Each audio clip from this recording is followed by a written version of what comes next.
ಎರಡು ತಪ್ಪು. ಒಂದು ನನ್ನ ಮಾರ್ಗಕ್ಕೆ ಅಭಿಮುಖವಾಗಿ ಬಂದಿದ್ದ, ಅಡ್ಡ ಬಂದಿದ್ದ. ಮತ್ತೊಂದು ಎಲ್ಲಿಗೆ ಹೇಳ್ತಿದ್ದೆ, ಎಲ್ಲಿಗೆ ಅಂತ ಕೇಳಬಾರ್ದು. ಒಂದು ಘನವಾದಂತ ಉದ್ದೇಶವನ್ನು ಇಟ್ಟುಕೊಂಡು ಹೊರಟಾಗ ಎಲ್ಲಿಗೆ ಅಂತ ಶಿಷ್ಟಾಚಾರ ಸಂಪನ್ನ ಕೇಳಬಾರ್ದು. ಅಪಶಕುನ ಈ ಬೆಕ್ಕು ಅಡ್ಡ ಬಂದಾಗ. ಹೌದು. ಓಹೋ, ಬೆಕ್ಕು ಅಡ್ಡ ಬಂದ್ರೆ ಅಪಶಕುನ ಅಲ್ಲ ಕೃಷ್ಣಯ್ಯ, ಎಲ್ಲರೂ ಹೇಳ್ತಾರೆ ನೋಡಿ. ಹೌದಲ್ಲ, ಆ ದಿವಸ ಕೆಲಸವೇ ಆಗುದಿಲ್ಲ ಅಂತ. ಇದು ಕೃಷ್ಣಯ್ಯ, ಬೆಕ್ಕು ಬಂದ್ರೆ ಅಪಶಕುನ ಹೌದು. ಮನೆ ಬೆಕ್ಕು ಬಂದ್ರೆ ಅಲ್ಲ. ಯಾಕಲ್ಲ ಗೊತ್ತಾ? ಯಾಕೆ? ಅದು ಕ್ಷಣಕ್ಕೂ ಬರ್ತಾ ಇರ್ತದೆ. ಅದು ನಾವೇ ಹಾಲು ಹಾಕಿ ಸಾಕುದು ಅಲ್ವಾ? ಈಗ ನಾನು ಒಂದ್ ಜಾತಿ ನಿನ್ಗೆ ಮನೆ ಬೆಕ್ಕಿದ್ದಾಗ ಅಲ್ವಾ ಕೃಷ್ಣ? ನಾನು ಅಷ್ಟೊತ್ತಿಗೆ ನಿನ್ನ ಜೊತೆಯಲ್ಲೇ ಇರುವುದು, ಹೋಗುದು, ಬರುದು ಅಲ್ವಾ? ಇದು ಈಗ ಎಲ್ಲಿ ಬರ್ತದೆ? ಮತ್ತದನ್ನೇ ಕೇಳಿ ಅಲ್ಲ, ಮೊದಲನೇದಾದ್ರೂ ಸಹಿಸಬಹುದು. ಈಗ ಗೊತ್ತಾದ ಮೇಲೂ ಅದನ್ನು ಕೇಳಬಾರ್ದಿತ್ತು. ಮತ್ತದನ್ನೇ ಕೇಳ್ತೇನೆ ನೀನು. ಹೋಗ್ಲಿಕ್ಕಿಷ್ಟೇ. ಈಗ ನೀನು ದೂರ, ನಾನು ದೂರ ಅಲ್ಲ, ಹತ್ರ ಹೋಗ್ತೇನೆ. ಹತ್ತಿರ? ಹೌದೌದು. ಹೌದಾ? ನನ್ನ ಹೆಂಡತಿ ಭಾಮೆಯ ಹತ್ರ ಹೋಗ್ತೇನೆ. ಸತ್ಯಭಾಮ ಮನೆಗೆ ಹೋಗ್ತೀಯಾ? ಕೃಷ್ಣಯ್ಯ, ನಿನ್ನ ಹೆಂಡತಿ ನಾನು ಬರಲೇನೋ? ನಿನ್ನ ಹೆಂಡತಿ ಮನೆಗೆ ನಾನು ಬರ್ತೇನೆ. ಪ್ರಸಂಗಿ ಇದ್ದದ್ದೇ ಎರಡಲ್ಲು, ಕೊಟ್ಟರು ಇಲ್ಲ. ಏನಂದ್ರೆ ಕೃಷ್ಣಯ್ಯ, ಹಾಗೆ ಹೇಳಲಿಕ್ಕೆ ಒಂದು ಸಮಸ್ಯೆ ಆಗಿದೆ ಕೃಷ್ಣಯ್ಯ. ನನ್ನ ಹೆಂಡತಿ ಸಮಸ್ಯೆ?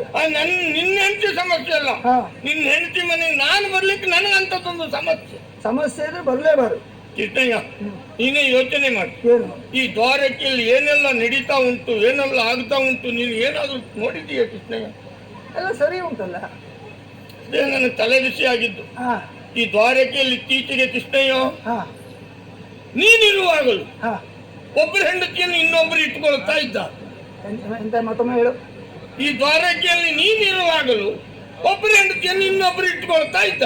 ಇದು ಸರಿಯಾ? ಅಂದ್ರೆ ಆ ಕೆಲಸ ನಾನು ಮಾಡ್ತಾ ಇದ್ದವ, ಬೇರೆಯವ್ರು ಮಾಡ್ಲಿಕ್ಕೆ ಬಿಡುದಿಲ್ಲ ಅಂತ ಹೇಳುದು. ಮತ್ತೆ ನೀನಿರುವಾಗಲು ಅಂದ್ರೆ ಹಾಗಲ್ಲ ಕೃಷ್ಣ. ನೀನು ನೋಡು, ಊರು ಗಲ್ಲಿ ಕೇರಿ ಎಲ್ಲ ತಿರುಗಾಡ್ತಾ ಇರುವವು. ಹೌದು. ನಿನ್ನ ಭಯವಿಲ್ಲದೆ ನೀನಿರುವಾಗಲು ಅಂದ್ರೆ ಹೇಳಿದ ಹಾಗೆ. ನೀನೇನಾದ್ರೂ ನಾಳೆ ಶಿಕ್ಷೆ ಕೊಡ್ತೀಯ ಎಂಬ ಭಯವೂ ಇಲ್ಲದೆ, ನಮ್ಮ ಅಣ್ಣನ ಭಯವೂ ಇಲ್ಲ, ಅವರಿಗೆ ಯಾರು ಭಯವೂ ಇಲ್ಲ. ಹೌದಾ? ಒಬ್ಬರು ಹೆಂಡತಿಯನ್ನು ಇನ್ನೊಬ್ರು ಇಟ್ಕೊಳ್ತಾರೆ ಅಂತ ಸರಿ? ಅದು ತಪ್ಪು. ಹೌದಲ್ಲ? ತಪ್ಪು. ಮತ್ತೆ ಅದೆಲ್ಲ ಹೇಳ್ಬಾರ್ದ, ಅದೆಲ್ಲ ಕೇಳಲಿಕ್ಕೆ ಆಗುದಿಲ್ಲ ಕೃಷ್ಣಯ್ಯ. ಅಂತ ತಪ್ಪು ಮಾಡಿದವರಿಗೆ ನೀನು ಏನು ಶಿಕ್ಷೆ ಕೊಡ್ತೀಯ ಅಂತ ಹೇಳು ನನಗೆ ನೋಡುವ. ನನಗೆ ಇಲ್ಲಿಯವರೆಗೆ ಅಂತ ತಪ್ಪು ಮಾಡಿದ್ರು ಸಿಗ್ಲಿಲ್ಲ. ಸಿಕ್ಕಿದ್ರೆ ನಮ್ಮ ಅಣ್ಣನಲ್ಲಿ ಹೋಗಿ ಹೇಳುತ್ತೇನೆ, ಅವ ಏನು ತಿಳಿದು ಶಿಕ್ಷೆ ಕೊಡ್ತಾನೋ ಕೊಡ್ಲಿ. ಕೃಷ್ಣಯ್ಯ, ಯಾರ ಹೆಂಡತಿಯನ್ನು ಯಾರೋ ಇಟ್ಟುಕೊಂಡ್ರೆ ನನಗೆ ಇಷ್ಟು ಬೇಸರ ಇರ್ಲಿಲ್ಲ ಕೃಷ್ಣಯ್ಯ. ಕೃಷ್ಣಯ್ಯ, ನನ್ನ ಹೆಂಡತಿಯನ್ನ ಕೃಷ್ಣಯ್ಯ, ನನ್ನ ಹೆಂಡತಿಯನ್ನ ನಿನ್ನ ಹೆಂಡತಿ ಇಟ್ಟುಕೊಂಡಿದ್ದಾಳೆ.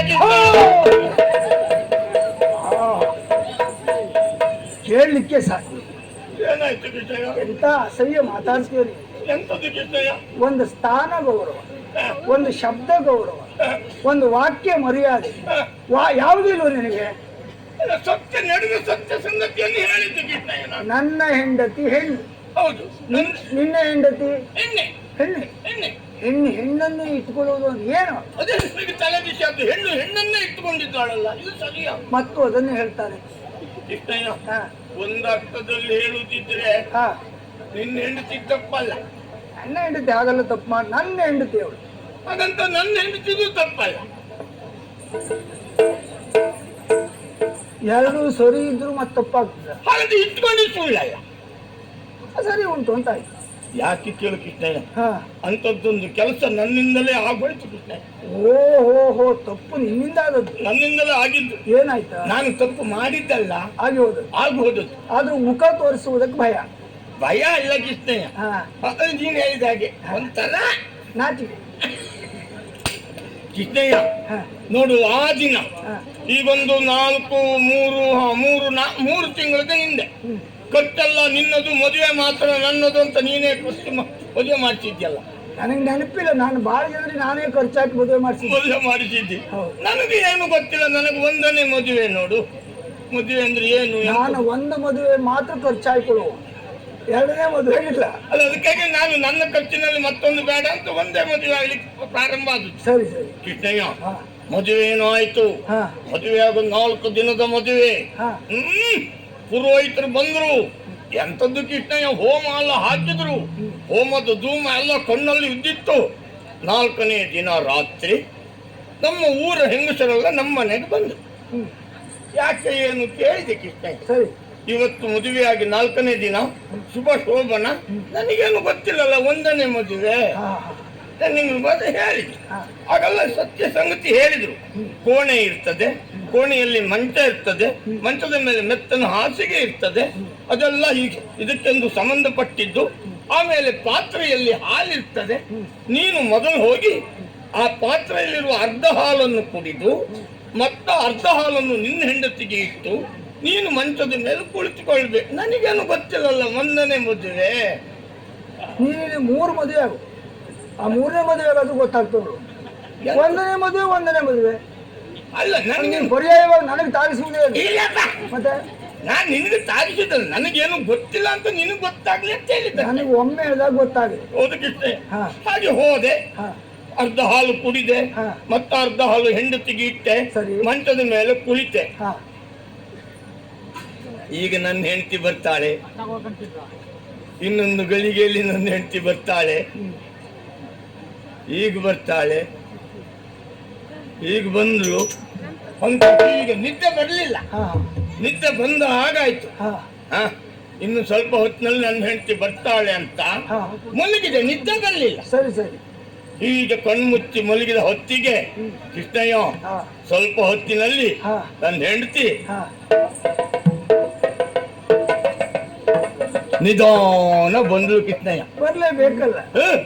ಬಂದು ಬಂದು ಬಂದು ಒಂದು ಕೈಯನ್ನು ನನ್ನ ಎದೆಯ ಮೇಲೆ ಇಟ್ಲು. ಮತ್ತೊಂದು ಕೈಯಿಂದ ಹಾಲಿನ ಪಾತ್ರೆಯನ್ನ ಹೀಗೆ ಹಿಡಿದಳು.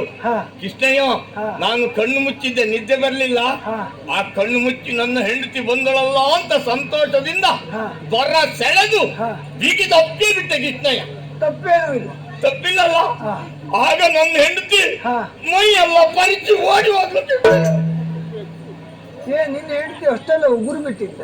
ಅದೇ ನನಗೆ ಅನುಮಾನ ಬಂತು. ಇದೆಂತದಪ್ಪ, ನನ್ನ ಹೆಂಡತಿ ನೋಡುವಾಗ ಹಾಗಿರ್ಲಿಲ್ಲ, ಕೈಯಲ್ಲೆಲ್ಲ ಇದೆಂತ ಮೈ ಪರಿಚಿದಳ ಅಂತ ಕಣ್ಣು ಬಿಟ್ಟು ನೋಡ್ತೇನೆ. ಹೆಂಡತಿ ಎಲ್ಲ ಬಂದವಳು. ಮತ್ತೆ ಪಕ್ಕದ ಮನೆ ಬೆಕ್ಕು.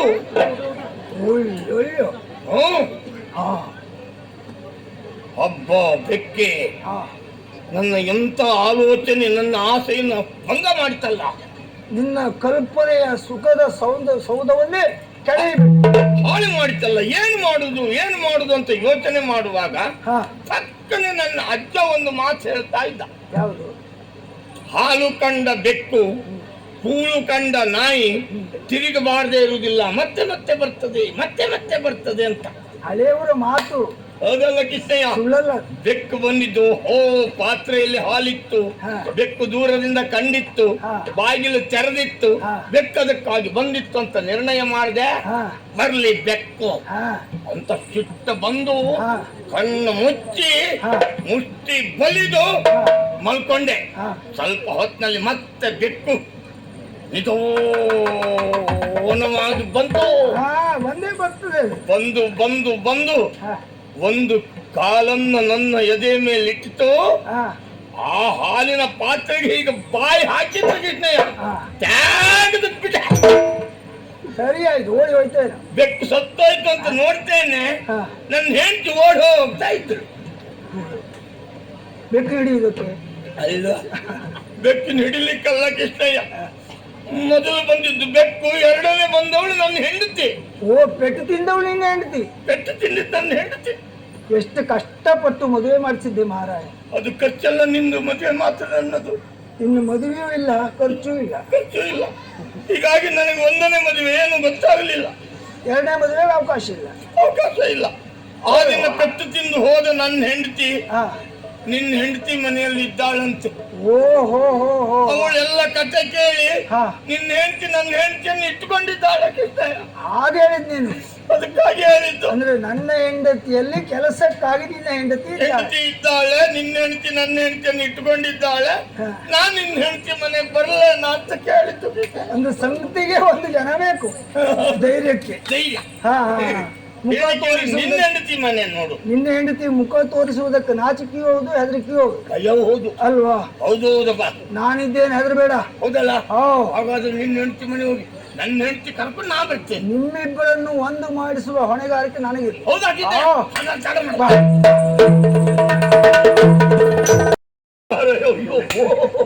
ನಿನಗೆ ಮಾತ್ರ ತೊಂದರೆ ಇಲ್ಲ. ಒಂದೊಂದು ಮದುವೆ ಆದವ್ರಿಗೆ ಭಾರಿ ಕಷ್ಟ ಇದೆ. ಏನು ಸ್ನೇಹ ಏನು ಇಷ್ಟಲ್ಲ ಪ್ರಭೆ ಬೆಳಕು. ಮಣ ಮಣ ಬಂಗಾರ, ಶಮಂತಕ ಮಣಿ, ಮಣಿಯ ಪ್ರಭಾವ ಹೊಳವಳಿಯಾಗಿ ಸಿಕ್ಕಿದ್ದು ನನ್ನ ಹೆಂಡತಿಯ ಕೈಯಲ್ಲಿ ಉಂಟು. ಸೂರ್ಯನಿಂದ ದತ್ತವಾದಂತ ಮಣಿ ಸೂರ್ಯಪ್ರಭೆಯೇ ಉಂಟು. ಕಣ್ಣು ಕುಗ್ತದೆ ಕೃಷ್ಣಯ್ಯ. ಮತ್ತೆ ಒಂದು ಶಮಂತಕ ಮಣಿ, ಒಂದು ನಿನ್ನ ಹೆಂಡತಿ ಭಾಮಾಮಣಿ, ಆಮೇಲೆ ನನ್ನ ಹೆಂಡತಿ ನಾರಿಮಣಿ, ಹೆಂಡತಿ ಕರಿಮಣಿ. ಗದ್ದಲ ಮಾಡಬೇಡಿ, ಅಮ್ಮ ಮಲಗಿದ್ದಾರೆ, ಗೊತ್ತಾಗೋದಿಲ್ವ ಅಷ್ಟು. ಕೃಷ್ಣಯ್ಯ, ನಿನ್ನ ಹೆಂಡತಿ ಮನೆಯಲ್ಲಿ ಎಮ್ಮೆ ಉಂಟಾ? ಎಮ್ಮೆ? ಯಾರು ಗಲಾಟೆ ಮಾಡಿಬೇಡಿ, ಎಮ್ಮೆ ಮಲ್ಕೊಂಡಿದೆ ಅಂದ್ರೆ. ಎಮ್ಮೆ ಅಲ್ವಾ? ಅಮ್ಮ ಮಲ್ಕೊಂಡಿದ್ದಾರೆ. ಅಮ್ಮ ನನಗೆ ಎಮ್ಮೆ ಒಂದಾಗಾಯ್ತು. ಎಮ್ಮೆ ಬಹುವಚನ ಕೊಡ್ತಾರನ? ಹೌದಲ್ಲ? ಎಮ್ಮೆ ಮಲ್ಕೊಂಡಿದೆ ಹೇಳುದು. ಎಮ್ಮೆ ಮಲ್ಕೊಂಡಿದ್ದೆ, ಅವ ಮಲ್ಕೊಂಡಿದ್ದ ಹಳೆ ಗೊತ್ತಾಗಲ್ಲ.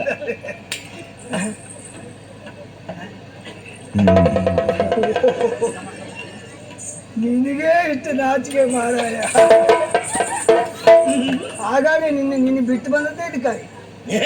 ಗಂಡಿಗೆಲ್ಲ ಇಷ್ಟದ ನಾಚಿಕೆ ಇರಬಾರ್ದ ಅಂತ ಗಂಡಸರು ನಾಚಿಕೆ ಬಿಟ್ಟವರು ಅಂತಲ್ಲ, ಹೆಂಗಸರಾಗಿ ಮಾಡಬಾರ್ದು ಅಂತ. ಹೆಂಗ್ ನಾನು ಹೆಂಗಸಾಗಿ ಮಾಡಿದ್ದಲ್ಲ ಅದೇಂತ ನಾಚಿಕೆ. ಹಾಗೆ ಹಾಗೆ ಹಾಗೆ. ಹಾಗಾದ್ರೆ ಒಂದು ಕೆಲಸ ಮಾಡುವ, ನಾನು ಈಚೆ ದ್ವಾರದಲ್ಲಿ ಹೋಗ್ತೇನೆ, ನಿನ್ನ ಹೆಂಡತಿ ಈ ಭಾಗದಲ್ಲಿ ನೀವು, ನೀನು ಆಚೆ ದ್ವಾರ, ನಿನ್ನ ಹೆಂಡತಿ ಮನೆ ಈ ಭಾಗದಲ್ಲಿ ನಾನು ಕರ್ಕೊಂಡು ಹೋಗ್ತಾರೋ.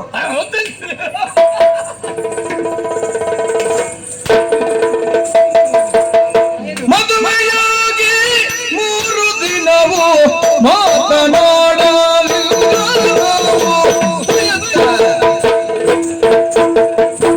ಮದುವೆಯಾಗಿ 3 ದಿನವೂ ಮಾತನಾಡಲಿಲ್ಲ ನಾವು, ಮಾತನಾಡಲಿಲ್ಲ ನಾವು. ಬಾರೆ ಬಾರೆ ಇಲ್ಲಿ ಬಾರೆ ಬಾರೆ ಬಾರೆ ಬಾರೆ ಮನೆಗೆ ಹೋಗುವ ನಾವು, ಬಾರೆ ಮನೆಗೆ ಹೋಗುವ ನಾವು, ಬಾರೆ ಮನೆಗೆ ಹೋಗುವ ನಾವು. ಮಾತನಾಡ್ತ ನಾನು ನೀನು, ಮಾತನಾಡ್ತ ನಾನು ನೀನು. ಬಾರೆ ಮನೆಗೆ ಹೋಗುವ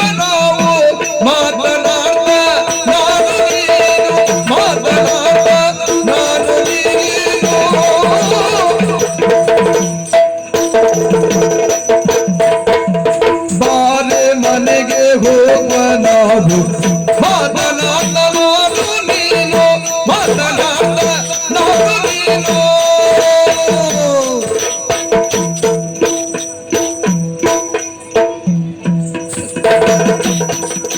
ಮದುವೆಯಾಗಿ 3 ದಿನವೂ ಮಾತನಾಡಲಿಲ್ಲ ನಾವು, ಬಾರೆ.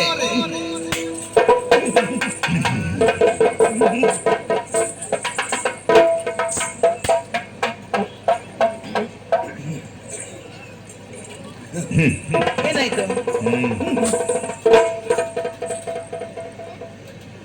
ಬಾ ಬಾ ಇದಂತ ಶಬ್ದವೇ? ಯಾರ ಕೋಳಿ ಕರೆದ ಉಂಟು. ಬಾ ಬಾ. ಅಲ್ಲ, ನನಗೂ ಯಾರು ಕರೆದಾಗಾಯ್ತು, ಅದಕ್ಕೆ ಹೋಗ್ತಾ ಬಹುಶಃ ನಿನ್ನ ನೋಡಿ ಅವ್ರು ಕರೆದ್ರು ಇನ್ನ. ಓಹೋ, ಹೌದೇನೆ ಇದು. ದೂರ ಹತ್ರ ಬರಬೇಡಿ. ಕೆಲಸ ಕೆಡ್ತ. ನಮ್ಮ ಗಂಡಸರ ಹಣೆ ಬಾರಿವೆ ಇದು ನೋಡಿ. ನಮಗೆ ಲೆಕ್ಕ ಗೊತ್ತಾಗುದಿಲ್ಲ, ಅವ್ರು ಎಷ್ಟೊತ್ತಿಗೆ ದೂರ ಆಗ್ತಾರೆ ಎನ್ನುವುದು ಗೊತ್ತಿರುವುದಿಲ್ಲ. ಏನು ಇದು ದೂರವಾ? ಯಾವ ದೂರ ಅಂತ ಭಾವಿಸಿದ್ರಿ? ಯಾವತ್ತು? ಇವತ್ತ? ಇವತ್ತಿಗಲ್ಲ, ಹ? 3 ತಿಂಗಳಿಂದ. 3 ತಿಂಗಳ? ಹೌದು.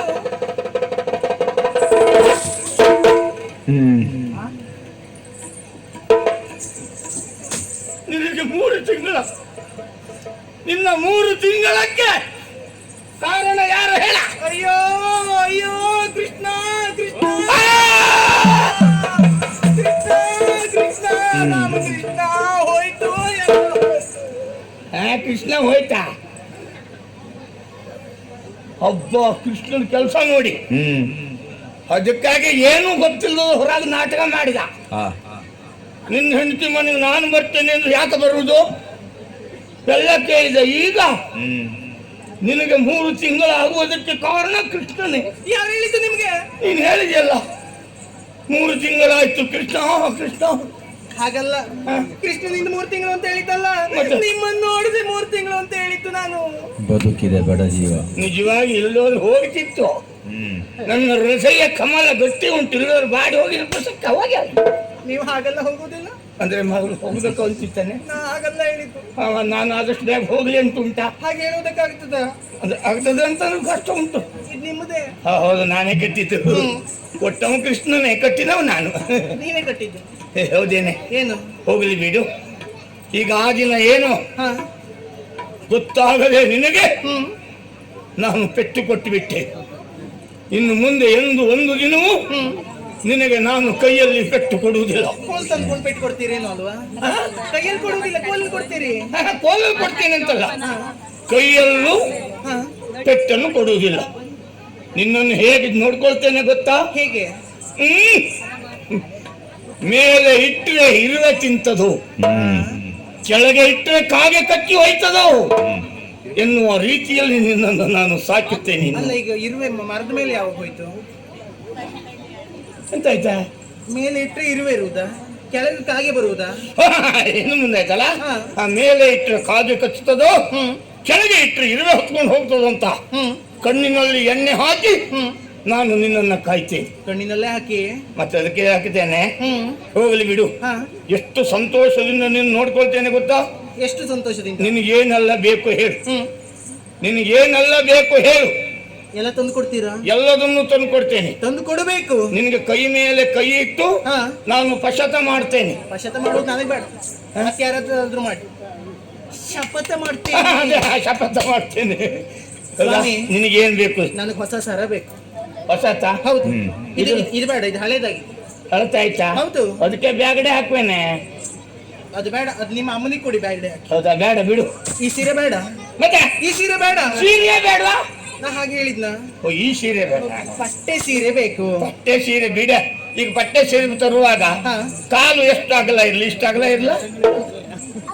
ಅಲ್ಲ, ಇಷ್ಟ ಅಗಲ ಬೇಕಾ? ಅಲ್ಲ, ಇನ್ನು ಸ್ವಲ್ಪ ಹೆಚ್ಚಿರ್ಲಿ. ಇಷ್ಟು? ಅದು ಯಾವ್ದಕ್ಕೆ? ಅದು ಸೀರೆ ಉಡುವುದಕ್ಕಾಗ್ತದ? ಹಾಗಿದ್ರೆ ಅಲ್ಲ, ನೀನೇ ಹೇಳಿದ್ದು ಪಟ್ಟೆ ಸೀರೆ ತರುವಾಗ ಕಾಲು ಅಗಲ ಇರ್ಬೇಕು. ಯಾವ್ದ್ರ ಕಾಲು ಸ್ವಾಮಿ? ನಾನು ಕಾಲಲ್ಲೋ? ಸೀರೆಯದ್ದು. ಓಹೋ, ಸೀರೆ. ಸೀರೆಯ ಪಟ್ಟೆ. ಓ, ಸೀರೆಯ ಅಂಚು. ಹಾ. ಅಂಚು ಇಷ್ಟೇ ಅಗಲ ಇರ್ಬೇಕಾ? ಇಷ್ಟಿದ್ರೆ ಸಾಕು. ಎಷ್ಟು? ಒಂದು 50 ಪಟ್ಟೆ ತರಲ್ಲ? ಒಂದು 100 ಇರ್ಲಿ. ಗೋಣಿ ಚೀಲದಲ್ಲೇ ತಗೊಬರ್ತೀನಿ. 100 ಇರ್ಲಿ. 100? ಈಗೆಲ್ಲ ಸುತ್ತಿ ಕೊಡ್ತೇನೆ, ಹೆಚ್ಚು ಉಳಿದ್ರೆ ನಿಮಗೂ ಆಗ್ತದೆ. ಅಂದ್ರೆ ಹಾಗಲ್ಲ, ಒಳ್ಳೆಯ ಸೀರೆ ತಂದು ಕೊಡಬೇಕು. ಒಳ್ಳೆ ಸೀರೆ. ಇದು ಮನೆ ಪೂರ್ಣ ಆಯ್ತಾ? ಮನೆಯ ಹಾ.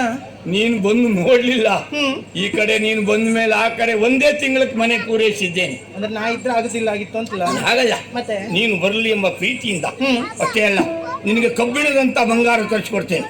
ಅದು ನೀವೇ ಇಟ್ಕೊಳ್ಳಿ. ಕಬ್ಬಿಣದಂತ ಅಲ್ಲ, ಕಬ್ಬಿಣದ ಬಂಗಾರವೇ ಇಟ್ಕೊಳ್ಳಿ ನೀವು. ಹಾಗಲ್ಲ, ಹಾ. ಅಂದ್ರೆ ಆಭರಣ ಮಾಡಿಕೊಟ್ಟು ಅಂತ ಇಟ್ಕೋ. ಕಬ್ಬಿಣ ಅಲ್ಲ, ಇದು ಬಂಗಾರ. ಹಾ. ಒಂದೇ ರೀತಿಯ ಆಭರಣ ಇರ್ತದೆ. ಹೌದಾ? ಕಬ್ಬಿಣದೊಂದು ಬಂಗಾರ ಅಂದ್ರೆ ಬಂಗಾರದ ಗಟ್ಟಿ. ಹಾಗೆ ನಿನಗೆ ಬೇಕಾದನ್ನು ಆಭರಣವನ್ನು ಮಾಡಿಕೊಳ್ಬಹುದು. ಆಗ್ಲಿ. ಯಾವ ರೀತಿಯ ಆಭರಣ ಬೇಕು ಅಂತ ಅನಿಸ್ತದೆ ಮಾಡ್ಕೊಂಡು ಹೋದ್ರೆ ಆಯ್ತು. ಆಗ್ಲಿ ಸ್ವಾಮಿ. ಈಗ ನಾನು ನೀನು ಹೇಗೆ ಬದುಕಬೇಕು ಗೊತ್ತಾ? ಹೇಗೆ? ಆದರ್ಶ ದಂಪತಿಗಳು. ನೀನು ಅನುಸರಿಸಿದ ದಾರಿಯಲ್ಲೇ ನಾನು ಅನುಸರಿಸುವುದು, ಅದು ಮೊದಲಾಗಬೇಕು. ನಾನು ಅನುಸರಿಸಿದ ದಾರಿಯಲ್ಲೇ ನೀನು ಅನುಸರಿಸಿ ಸಾಗುವುದು. ನಾನು ನಡ್ಕೊಂಡ ಹಾಗೆ ನೀನು, ನೀನು ನಡ್ಕೊಂಡ ಹಾಗೆ ನಾನು. ಆದರ್ಶ ದಂಪತಿಗಳಾಗಿ ಬದುಕೋಣ. ಈ ವರ್ಷ ಆದ್ರೂ ಆಗುವ ಅಲ್ವಾ? ಆ ವರ್ಷ ಅಂತದೆ, ಈ ವರ್ಷ ಆದ್ರೂ ಆಗುವ ಅಂತ. ಅದೇ ಆದರ್ಶ ಆಗಿದ್ರೆ ಈ ವರ್ಷ ದಂಪತಿ ಆಗೋಣ. ಬಾ. ಅದಾಗುದಿಲ್ಲ. ಏನೆಲ್ಲ ಬೇಕು ಬಾಯಿ ಮಾತಲ್ಲಿ ಹೇಳಿದ್ರೆ ಆಗೋದಿಲ್ಲ. ಕೊಡಬೇಕು ಕೊಡಬೇಕು. ಎಲ್ಲಿ ಕೊಡ್ಲಿ? ಕೈ ಮೇಲೆ ಕೊಡುವುದು. ಎಲ್ಲಿ ಕೊಡಿ? ಯಾವುದು? ಕೈ ಮುಂದೆ ಮಾಡಿ. ಯಾರು ಹೇಳಿದ್ದು? ಕೊಡ್ಬೇಕು ಕೊಡ್ಬೇಕು ಅಂದ್ಯಲ್ಲ. ಮಾತು ಕೊಡಿ ಅಂತ ಹೇಳಿದ್ದು. ಓ ಮಾತಾ? ಹಾ. ಮಾತು ಬಿಡ, ಅವರಿಗೆ ಕೊಡಿ. ಮಾತು ಬಿಡು. ಹಾ. ಎಷ್ಟೆಲ್ಲ ಮಾತು ಕೊಡ್ಬೇಕು ಹೇಳ? ಒಂದೇ ಸಾಕ? ಕೈ ಕೈ ಮತ್ತು ಬೇಕು ನನಗೆ. ಅಲ್ಲ ಏನೆಲ್ಲ ಕೊಡ್ಬೇಕು? ಬಂಗಾರ, ಬಂಗಾರ ಬೇಕು, ಬಟ್ಟೆ, ವಸನ ಬೇಕು. ವಸನ. ಹೌದು. ವಸನ. ನಾ ಹೇಳಿದ ಹಾಗೆ ಕೇಳಬೇಕು. ನಾ ನಡೆದ ದಾರಿಯಲ್ಲಿಯೇ ನೀವು ನಡಿಬೇಕು. ಅನುಮಾನವೇ ಇಲ್ಲ. ನಾವಿಬ್ಬರು ನಡೆದಾರಿ ಅಂತ ತಪ್ಪಿಸ್ಕೊಂಡ್ಬಿಟ್ಟಿಲ್ಲ. ನಿಧಾನ ಕೊಟ್ರೆ ಆಗುತ್ತದೆ. ಹೌದಾ? ನನ್ ಕೈ ಮುರಿಬೇಕು ಅಂತಿಲ್ಲ. ಬಾರ್ದು. ಹೌದೌದು. ಆದಷ್ಟು ಬೇಗ ನಾವು ಹೊರಡೋಣ. ಆಗ್ಲಂತೆ ಸರ್. ಆಗ್ಲಿ.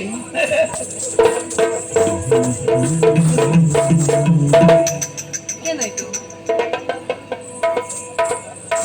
ಮತ್ತೇನಲ್ಲ, ಏನು ಸ್ವಾಮಿ? ಪಕ್ಕನೆ ಹ. ಹಾಗಾಗುದಿಲ್ಲ. ಎಲ್ಲಾದ್ರೂ ಹೀಗೆ ಸಂತೋಷದಲ್ಲಿ ನಾವು ಸಾಗುತ್ತಾ ಇರುವಾಗ ಪಕ್ಕನೆ ನಾನೆಲ್ಲಾದ್ರೂ ಸತ್ತೇ ಸಾಯುದಿಲ್ಲ. ನಿಮ್ಮ ಹೃದಯ ಕಮಲ ಗಟ್ಟಿ ಉಂಟು. ನೀವು ಹಾಗೆಲ್ಲ ಹೇಳ್ಬೇಡಿ. ಕಮಲ ಎಷ್ಟು ಗಟ್ಟಿ ಇದ್ರು ಒಂದೊಂದ್ ಸಾರಿ ಬಾಡಿ ಹೋಗ್ತದೆಯೇ? ನಾ ಬಾಡುವುದಕ್ಕೆ ಬಿಡುವುದಿಲ್ಲ. ನಾ ಬೇಕಾದ ಪೋಷಣೆ ಮಾಡ್ತೇನೆ. ಅಲ್ಲ ಆಗ್ತದೆ ಅಂತಲ್ಲ, ಪಕ್ಕನೆ ಹ. ನಾನು ಸತ್ತೇ ಹೋದೆ ಅಂತ ಇಟ್ಕೊ. ಆಗ ನೀನ್ ಏನ್ ಮಾಡ್ತೀಯಪ್ಪ?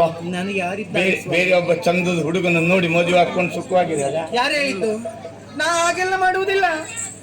ನನಗೆ ನಿಮ್ಮ ಬಿಟ್ರೆ ಇರೋಳು ನನ್ನ ತಂಗಿ ಮಾತ್ರ. ಹೌದಾ? ತಂಗಿ ಒಟ್ಟಿಗೆ ಇರುವಂತಹ ಆಯುಷ್ಯವನ್ನೆಲ್ಲ ಕಳೀತೇನೆ. ಆಗ್ಲಿ. ಪಕ್ಕನೆ ನಾನು ಸತ್ತು ಹೋದ್ರು ನನ್ನ ಹೆಂಡತಿ ದಾರಿ ಮೇಲೆ ಬೀಳುವುದಿಲ್ಲಲ್ಲ. ಇಲ್ಲವೇ ಇಲ್ಲ. ನಿನ್ನ ತಂಗಿಯ ಜೊತೆಯಲ್ಲಾದ್ರೂ ಜೀವನ ಸಾಗಿಸ್ತೀಯಲ್ಲ. ಹೇಳು ಹೋಗೋ. ಇಲ್ಲಿ ಬನ್ನಿ. ಎಂತಾಯ್ತಾ? ಹೇಳುವುದಕ್ಕಾಗುವುದಿಲ್ಲ. ಹಾ ಹಾ ಈಗ ಹೋಗುವ ಮಾರ್ಗ ಮಧ್ಯದಲ್ಲಿಯೇ ಹಾ. ಒಂದ್ ವೇಳೆ ನಾನೇ ಸತ್ತೋದ್ರೆ ಏನು ಮಾಡ್ತೀರಿ ನೀವು? ಯಾರು ನೀನಾ? ಸಾಯುವವಳ? ಸ್ವಲ್ಪ ಸತ್ತು ತೋರಿಸು ನೋಡುವ. ಸತ್ತು ತೋರಿಸಿದ ಮೇಲೆ ಬದುಕುವುದಕ್ಕಾಗ್ತದ? ನೀನೋದೆ ಕೇಳಿದ್ದೆ. ನೀನಲ್ಲ ಹಾಗೆ ಸಾಯ್ತೀಯನ್ನೇ ಅಂದ್ರೆ ಸುಲಭಕ್ಕೆ ಸಾಯುವುದಿಲ್ಲ ಅಂದ್ರೆ ಹಾಗಲ್ಲ. ನಿನ್ನ ಸಾಯ್ಲಿಕ್ಕೆ ರೋಗ ಎಂತದ್ದು ಉಂಟ? ಇಲ್ಲವೇ ಇಲ್ಲ. ಒಮ್ಮೆ ಪಕ್ಕನೆ ನೀನು ಸತ್ತೇ ಹೋದೆ ಅಂತಾದ್ರೆ ನಾನು ಬೇರೆ ಯಾವ ಹೆಣ್ಣನ್ನು ನೋಡಿ ಮದುವೆ ಆಗುವುದಿಲ್ಲ. ಮದುವೆ ಆಗುವುದಿಲ್ಲ. ನನ್ನ ನೆನಪಲ್ಲೇ ಇರ್ತೀರಿ. ನಿನ್ನ ನೆನಪಿನಲ್ಲಿಯೇ ಹಾ. ನಿನ್ನ ತಂಗಿಯ ಜೊತೆಗೆ ಜೀವನ ಸಾಗಿಸ್ತೇನೆ. ಗೊತ್ತಾಯ್ತು. ಗಂಡಸರ ಬುದ್ಧಿ ಗೊತ್ತಾಯ್ತು. ನಾ ಬರೋದಿಲ್ಲ. ನಾ ಇಲ್ಲಿ ಇರ್ತೇನೆ. ನನ್ನ ತಂಗಿ ಒಟ್ಟಿಗೆ ಇರ್ತೀರಾ? ನನಗೆ ಗೊತ್ತಾಯ್ತು. ನೀ ಸುಲಭಕ್ಕೆ ಸಾಯುವುದಿಲ್ಲ ಎನ್ನುವ ಹಾಗೆ ನೀವು ಹೇಳಿದಾಗಲೇ ನಾ ಅರ್ಥ ಮಾಡಿಕೊಳ್ಳಬೇಕಿತ್ತು. ನಾ ಸಾಯುವುದನ್ನೇ ನೀವು. ಗೊತ್ತಾಯ್ತು. ಅಲ್ಲ ನಾನು ನೀನು ಮೊದಲು ಒಪ್ಪಂದ ಮಾಡ್ಕೊಂಡಿದ್ದು ಹೇಗೆ ಹೇಳು? ಹೇಗೆ? ನೀನು ನಡೆದ ದಾರಿಯಲ್ಲಿ ನಾನು ನಡೆಯುವುದು, ನಡಿಬೇಕು. ನಾನು ನಡೆದ ದಾರಿಯಲ್ಲಿ ನೀನು ನಡೆಯುವುದು. ಹೌದು. ಪಕ್ಕನೆ ನಾನು ಸತ್ತು ಹೋದ್ರೆ ನೀನು ನಿನ್ನ ತಂಗಿ ಜೊತೆ ಜೀವನ ಮಾಡ್ತೀಯ. ನೀ ಸತ್ತೋದ್ರು ನಾನು ನಿನ್ನ ತಂಗಿ ಜೊತೆಗೆ ಜೀವನ ಮಾಡೋದಲ್ವೇ? ಅದು ಬೇಡ. ನೀವು ನಿಮ್ಮ ತಮ್ಮನೊಟ್ಟಿಗಿರಿ. ತಮ್ಮನೊಟ್ಟಿಗೂ ಬೇಡ, ತಂಗಿ ಒಟ್ಟಿಗೂ ಬೇಡ. ನಾನು ನೀನು ತೈ